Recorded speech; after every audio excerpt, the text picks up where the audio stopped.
Halo semuanya, pernah kepikiran nggak kalau ide-ide kreatif yang ada di kepala kamu itu ternyata bisa jadi kekuatan ekonomi yang super besar? Nah, kali ini berdasarkan ulasan dari Jurnal 5, kita bakal ngobrolin soal gimana generasi muda Indonesia sekarang ini punya peluang emas di ekonomi digital. Dan ini bukan lagi cerita masa depan loh, ini terjadi sekarang, saat ini juga. Coba deh renungkan sebentar pertanyaan ini. Ini bukan sekedar basa-basi ya, ini inti dari semua obrolan kita. Karena jawabannya ada di kamu. Iya kamu, generasi muda. Kalianlah yang bakal jadi motor penggerak ekonomi Indonesia ke depannya. Yuk kita bedah bareng-bareng, kenapa bisa begitu? Oke, kita mulai dari dasarnya dulu. Peluang era digital. Anggap aja kita lagi masuk ke sebuah dunia baru yang penuh banget sama kesempatan buat berkreasi dan berinovasi. Hal-hal yang mungkin dulu nggak pernah kebayang. Coba deh bandingin. Zaman dulu kalau mau bisnis, ya harus punya toko fisik. Ribet. Sekarang, etalase kamu itu internet, media sosial. Bisa diakses sama siapa aja, di mana aja, di seluruh dunia. Nah, inilah fondasi dari ekonomi baru yang penting banget buat pertumbuhan negara kita dan pastinya buat buka lapangan kerja baru. Jadi, apa sih sebenarnya ekonomi kreatif itu? Gampangnya gini deh. Ini adalah sektor yang mengubah ide jadi duit. Sesimpel itu.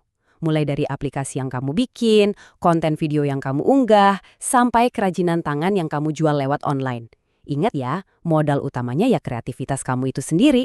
Nah, ini dia bagian paling serunya. Disinilah peran kamu jadi super penting. Di ekonomi baru ini, generasi muda itu bukan cuma jadi penonton loh. Kalian adalah pemain utamanya. Dan ini bukan cuma teori di atas kertas ya. Kesempatannya tuh nyata banget. Kamu bisa langsung jualan di marketplace atau jadi kreator konten cuma modal HP. Atau bahkan bikin budaya lokal kita jadi mendunia. Semuanya itu beneran ada di ujung jari kamu. Dengerin deh kata-kata ini. Ide segar, semangat tinggi, dan berani coba hal baru. 3 hal ini tuh udah kayak kekuatan super buat generasi kalian. Di dunia digital yang perubahannya cepet banget, ya 3 modal inilah yang paling berharga buat sukses. Tapi jangan kira jalannya bakal mulus-mulus aja. Nggak ada sukses yang instan kan? Setiap perjalanan hebat, itu pasti ada tantangannya. Nah, kita perlu tahu ini, biar kita nggak cuma bisa bermimpi, tapi juga siap buat berjuang. Tapi, coba lihat tantangan ini bukan sebagai tembok buntu, tapi lebih kayak rintangan di game yang seru buat ditaklukkan. Mulai dari soal manajemen bisnis, persaingan yang ketat banget, sampai modal yang mungkin terbatas. Semuanya ini adalah bagian dari permainan yang bisa banget kamu menangkan kalau strateginya pas. Nah, terus gimana caranya?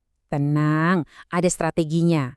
Inilah bekal yang bisa kamu pakai buat menaklukkan tantangan-tantangan tadi. Anggap aja ini semacam peta buat nuntun kamu menuju kesuksesan. Jadi, kuncinya tuh ada di sini. Pertama, literasi digital itu udah harga mati, wajib. Kedua, asah terus soft skill kamu, terutama komunikasi dan kreativitas. Ide hebat itu percuma kalau nggak bisa disampaikan dengan baik. Ketiga, jangan jalan sendirian, bangun koneksi.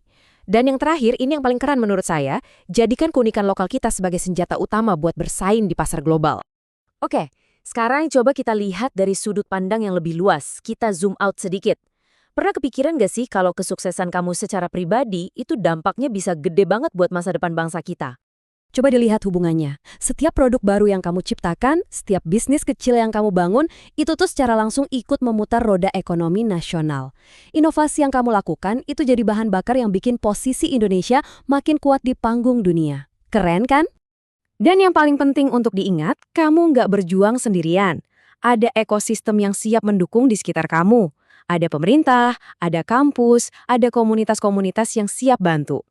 Karena pada akhirnya, kesuksesan kamu itu adalah kemenangan kita semua sebagai bangsa. Jadi, setelah kita lihat semua ini, mulai dari peluangnya, tantangannya, sampai strateginya, pertanyaannya sekarang bukan lagi siap atau enggak, tapi kamu mau bikin apa? Dunia digital ini ibarat kanvas kosong yang terbentang luas. Jadi, inovasi apa yang akan kamu ciptakan untuk Indonesia?